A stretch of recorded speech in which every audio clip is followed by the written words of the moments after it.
Good evening, everyone, and welcome to Party Chat. I am Matt, that is Ash, and the star of today's show, Mr. Daniel Gilbert. Hello.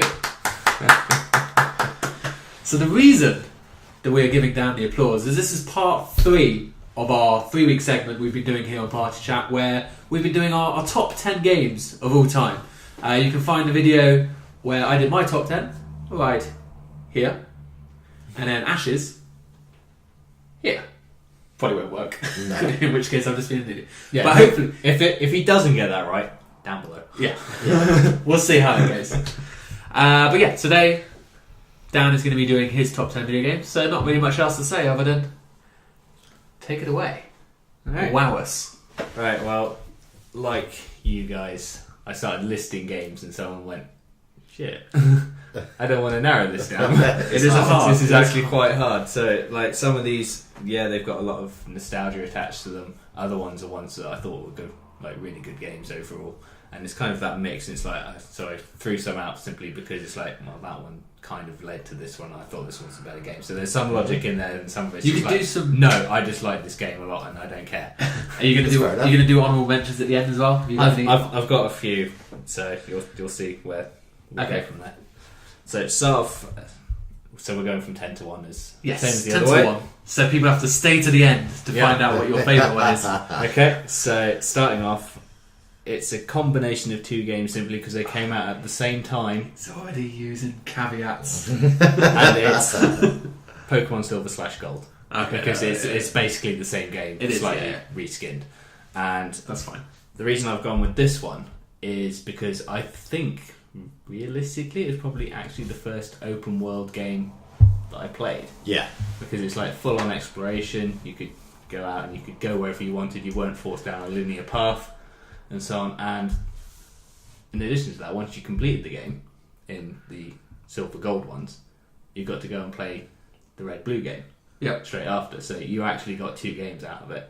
And so that was like what led me, I think, to liking these open world games, is because it was the first one I properly played, and I've done so many since. And it's Pokemon, which is awesome. Yeah. Agreed. Ash obviously guessed. But this, Ash doesn't matter, he's but old. this actually leads perfectly into my number 9 here. And it's Pokemon Red and Blue. no. But it shows how much I've fallen in love with like the whole open world concept. Yeah. And I've put The Witcher 3 Oh yeah. as my number 9. Yeah. Because it's a game that really came out of left field for me. Because I hadn't followed it at all up You until put- just before release. You put a lot of hours into this. And didn't you? I put a lot of hours into it Yeah. once I played it, but I didn't know about it really until right before it was coming out. Yeah, we all kind of like cast it off to one side. It's like, oh, that's not one of these fantasy Yeah. RPGs. It's like, yeah, we're not really interested. But it's like I put so many hours. It's a great story for me to follow through. It's like, yeah, I started a second playthrough and I kind of gone, I'll come back to it at some point. Yeah. Maybe. And I probably won't. But it's one of those games that was good enough that made me want to go through it again.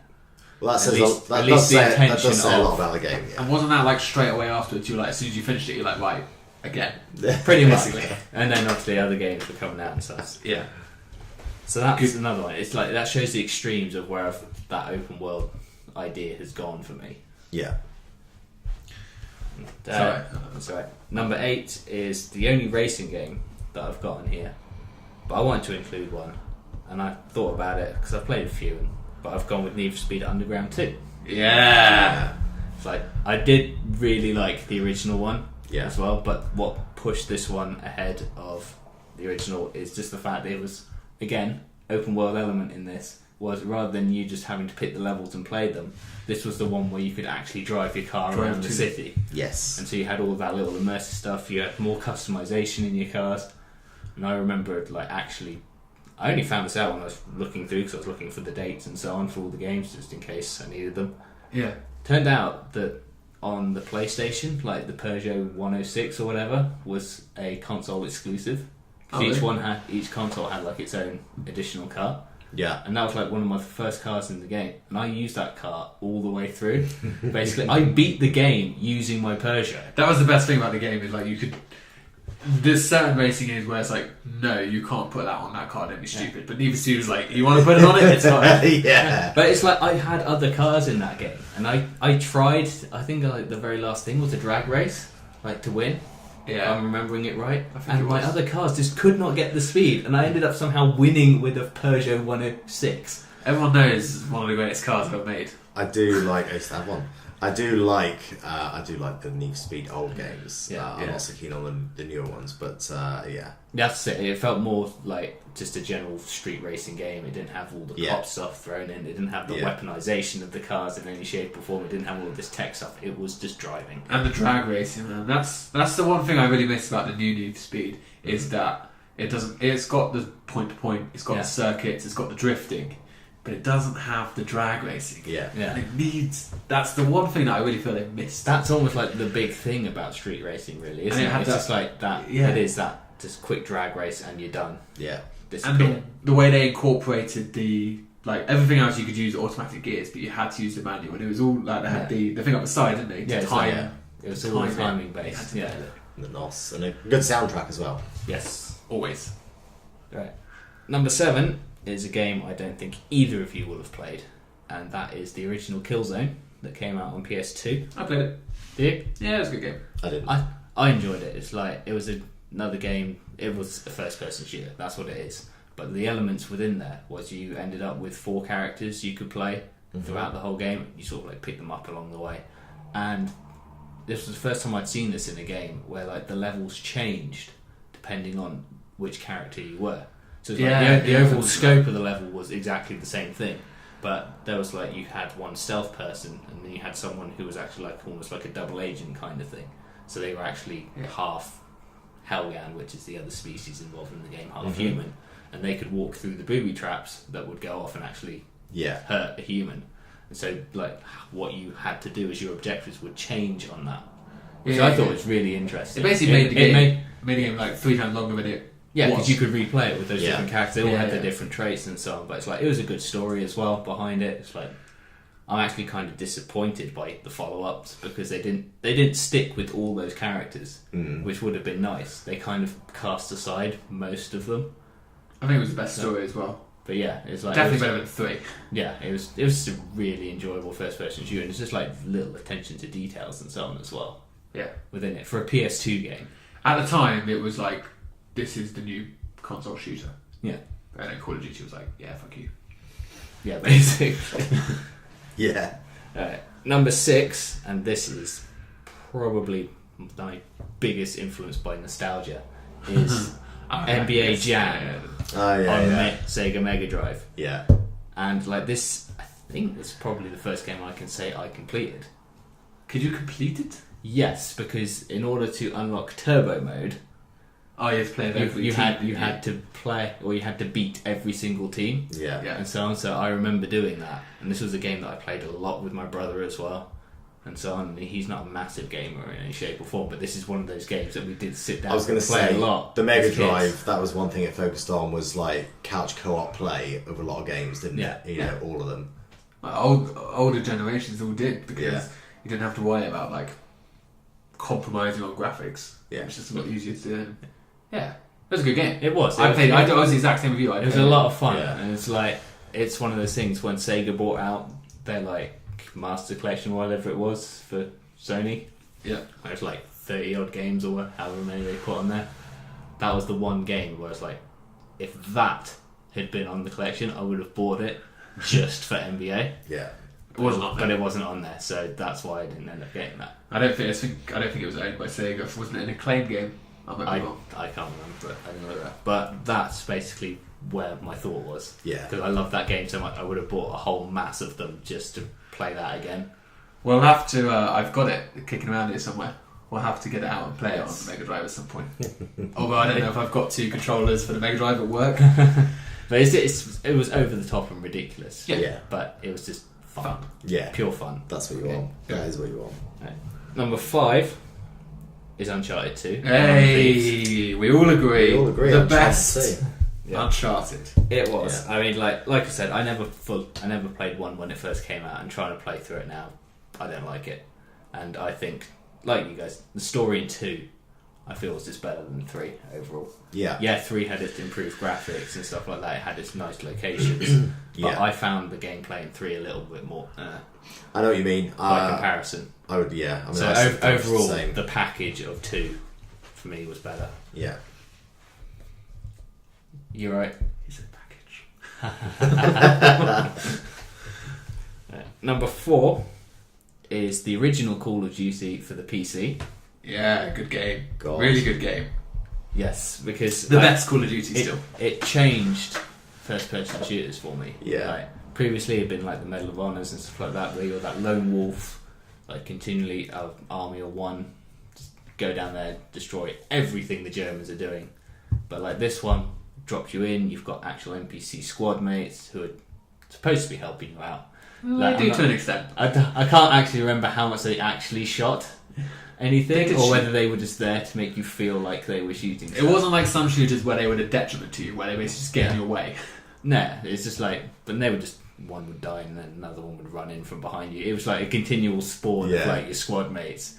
Yeah, But it's like, it was really good. And around the time that came out was also the time that the Band of Brothers TV show was Yeah. on. Oh yeah. And like the start of Call of Duty, because of it doesn't do you D-Day up the beach, it does you D-Day as a paratrooper. Yeah. All of that US stuff at the very start is very much like what you saw there and what happened to those guys in real life. Because Band of Brothers is a documentary then turned into a TV show. Yeah. And so on. So it's actually It's inspired, it was looked inspired like by it as well? oh I yeah. believe. Well, Band of Brothers was a book. No. I mean Call of Duty. Oh, Call of Duty. Well, to be honest, to look at it, Yeah. you have to see the similarities. It's like, but that was good. It's like almost a little immersive drop, and it's like into something that you actually felt really happened. Yeah. As opposed to other ones where it's like other levels. It's like, Where you got your machine. Yeah. it's like this one Excellent British suits. agent managed to take down an entire German dam. It's like, Yeah. Why not? it might have happened, but it's like it felt more real. Yeah. Yeah. Top 3 now. Top 3. Serious Yeah. stuff. Right. Alright. I've put. Do you want to? Do I want to guess? No, I'm not going to guess them. No. No. You sure? I already know what your number 1's going to be, I think. But carry on. All right. Red Dead's in there. You are correct. It's And number 3. And number 3. Number 3. Yeah. It is my Rockstar pick, and so on. There are a lot of other games that I could have gone with, but it's like this is the one where it felt like the better blend of story and gameplay. Yeah. It's like it's more of an open world again, but it feels more of a world rather than just a city. So it's like you've got your different areas, and because you're traveling from different places, it's like a different mix of culture and so on as well. Yeah. So it's like when you're in Mexico, you feel like you're in Mexico. When you're in the US, you feel like you're in the US. And it's like different places in the US as well, because you've got, what was it, Blackwater? Is it Blackwater. Or am I yeah. confusing Game of Thrones? No, It was Blackwater. That was a Blackwater. thing. Blackwater. Yeah. So you've got that as your more modern town, but then you've got like, I want to say Armadillo. But Yeah. I yeah. think it was Armadillo. Yeah. Yeah. Good memory. Yeah, so then you've got Armadillo as your sort of like out west town, Yeah. and then obviously you've got Mexico, and I'm not going to try and guess what the names are in that El one. Paso. That's Texas. That's Texas. Was it But something? Texas was actually part of Mexico at one time, Yeah. so it could have been. I don't know. But yeah, Something but you've got El those. Paso. But each one of those locations Salsa. was different. Don't do that. I don't know why you said that with the, why you said tortilla with an Italian accent. Oh yeah, I did I? Anyway, yeah. So Red Dead. Yeah. No, we all agree. That's all gone in our. It is. And It was it's- my top. It was my it's your top game. top. So. And the ending as well. It was the first time that I can think of anyway, where they actually went ahead and the main character Yeah, didn't make it to the end. We talked about it, didn't we? On Yeah. I think yours one. It's nice to have a not a Hollywood ending, basically. Yeah. But yeah, really good game. It's coming back. It is coming back. I hope. I hope as well. It's got to be right. Right. Number 2 is an Assassin's Creed game. Ooh, can I guess? Go on. If you read my list, then you should know. I didn't read your list. The one out of No, Black not Flag. this list. That's Unity. Oh yeah. If you read my, I did read your list. my 3 article Oh thing. yeah. Well, no, Syndicate could have It was before Syndicate, so Syndicate could have gone on top, but it hasn't. I believe it was. It's in the Ezio trilogy. I think it's 2. No, Brotherhood. It is Brotherhood. Yeah, nailed it. Yeah. So that was the middle one of the Ezio trilogy, where you've gone to Rome. It's got that better mix of your fast. This was the one where they started putting a faster way of travelling back in, so you had horses within the city, and so on. The villains were good because they had the Borgia family, which, if you had any knowledge of history, then you would know that was a really good collection of villains to have, because it's more than just one big bad. Basically, it was a whole thing. It was the mob before the mob. And there was this point where your character was not the rookie anymore. He wasn't someone learning the Assassin Order. This was the point where Ezio actually elevated to the Grand Master in Italy. So he was taking over, he was restoring the Assassin Order, so you were going out recruiting new assassins, you were getting them to go off and earn new money, coming back, getting experience, and then once you'd done that enough times, you basically had an army of unstoppable helpers who at any point, if you were in trouble, you would just call them down from anywhere. They would appear. It was a mechanic that was both easy to spam, but also really useful when you found yourself stuck in a situation, because you could call in up to 8. I think you could recruit 11 or something like that. But you could only actually call in 8 of them. And it's like, if you were suddenly massively outnumbered, you just hit the call assassin button, and then suddenly 8 level 10 assassins who were pretty much unstoppable would just descend and just clear everything out for you. And obviously that mechanic is still seen now, or in the latest one with the Rooks from Syndicate, so it's obviously was successful enough that they've kept it in. Not almost ever since, it's kind of been in and out, but it's still there now. But yeah, and it's just the story felt better overall for this one, because he knew what he was doing at this point. He knew who he was, but it wasn't the same as Revelations, the one that followed, where it's almost like, I'm an old man, I need to get this done, sort of thing, by comparison. Yeah, I've still not delved much into the Assassin's Creed. No, one day. Alright, here we go. The climax. I've already wrote Mass Effect, I just need to decide which number. It's got to be, yeah? Because it hasn't been on this top 10. Wow, yeah, I would have thought, but... I'm going to say 2. Again, correct. Yeah. Just because it's in the middle when I was Well, it's because I figured it's got to be better than... I haven't really played them extensively. It's got to be better than 1. Also, 1 didn't come out on the PlayStation console, so you probably didn't play it originally. And then 3 had that ending that everyone was pissed off with. So true. I didn't mind the ending of 3. I think we've had this conversation before, but it didn't make a difference to me. Yeah. But it's 2 was probably is considered the better story anyway. Ending aside, it's just a game that was immersive. So it's not open world in that sense, but you've got to go to your missions and stuff like that. But it's the characters were well driven, and so on. You actually cared whether they lived or died, because depending on your actions throughout the game can influence what happens in the final mission, because you basically take everyone to this place, and if you don't do certain things, then some of them will die, and if you don't pay attention to their specialties, then they'll die, and it's a whole thing. But it's sound really clingy. But it is honestly, it's got the better characters for me, because in some of the DLC stuff for 3, it lets you use those characters again just for side bits. Yeah. I instantly chose it. It's as soon as I could get them back, it's just now I'm going with them. I don't care about the new people. I don't care about the ones that were in 1 that I couldn't use in 2, and now back up these. These are my guys. We're rolling with this trio. It's my family. It's so much dialogue I have not heard in that game. Yeah, well, we were talking about this a couple because of weeks of the ago. combinations and so on. It's I feel so sorry for those voice actors in some sense, because someone could pretty much recorded hours and hours and hours of dialogue, and just because people didn't connect with that character, it's not been heard. Yeah. And that's the thing with all of these types of games. What do we talked about it even in Fallout 4, what did we say? There was something over 20,000 lines of dialogue was recorded. And same with Witcher, stuff like that. All of these types of games, it's there will be gamers. Not everyone is going to hear the same thing. Yeah. But they can rest on the fact that even though you didn't hear it, some other people did still hear it. Of course. It's there are things always where it's I like this character, and other people are no, they were useless, or stuff like that. But this is another game where as soon as I finished it, I just went straight back and started it again. Yeah. Admittedly, it was because I ended up getting one person killed, and I wanted to get the perfect run through. Yeah. Because then I wanted to carry that into 3 to then Yeah. have the perfect run through in 3, so that I could then have everything ready for when Andromeda comes out, assuming those saves can be used. You're still on the hope. Well, they somehow. did. They did say I wouldn't get rid of them. Now, whether that Okay. actually will mean anything or not, I don't Probably know. mean, they probably mean they're maybe looking at it to see what They're they can trying do. to make it work. But Yeah. I know they're trying to make it a separate story anyway, so I don't know how much influence it will have. But it's one of those things where I just wanted it to be perfectly run. So I've played through 2 and 3 times each. It's amazing, though, isn't it, that you can have that game where you speak to someone who's played that game, and then you can say something about one character, like, well, no, that character was nothing like that in my game. Yeah, it is your influences. Yeah, that's quite a nice perk to have with the game.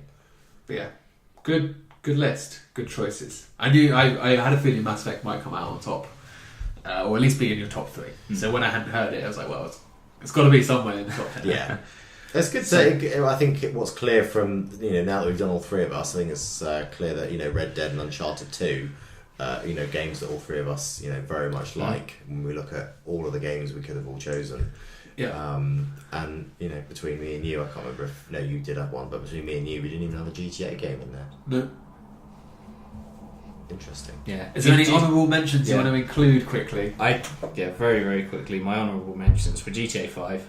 I think that's the one I've enjoyed the most in terms of online to get playing everything together and story mode and everything like that. Yeah. And it's Yeah. also because I've watched a lot of Let's Play content for that one. So I've got a lot of enjoyment out of not necessarily playing the game, but seeing the game being played and everything that goes with it.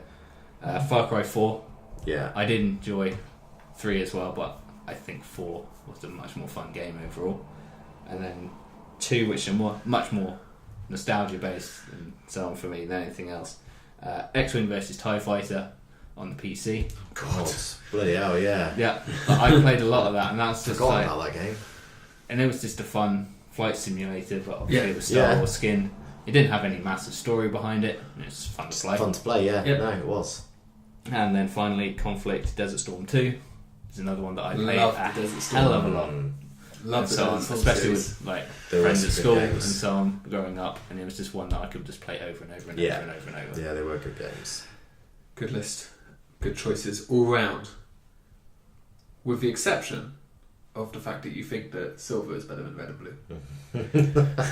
I'll let you two have that debate. But I I know know your argument is, well, you've got Oh. red and blue in it, so it's red and blue plus this, so why would it not be better? Yeah. So that I think I'm very much in the minority, and I think it's just more the fact that those are the games I played first. But yeah, really good list. So that's it. That's the conclusion of our list. It is. We have to think of what we're going to talk about in the future now. I know. Run out of next time. Top 10 worst games. No.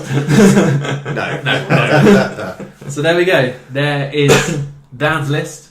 Obviously, you can let him know in the comments down below whether or not you agree with his choices, and also you can let him know what some of your favourite games are. But for now, I think that's it. There's no point saying thanks to me because I haven't really done anything in this Thanks episode. for sitting there, Thanks for being here. Yeah. for listening. Goodbye. That's Thank good you, Dan. listening skills. Yes, thank you, Dan. Thank you. It was a good list. And everyone out there, thanks for watching as always. But we will see you all next time.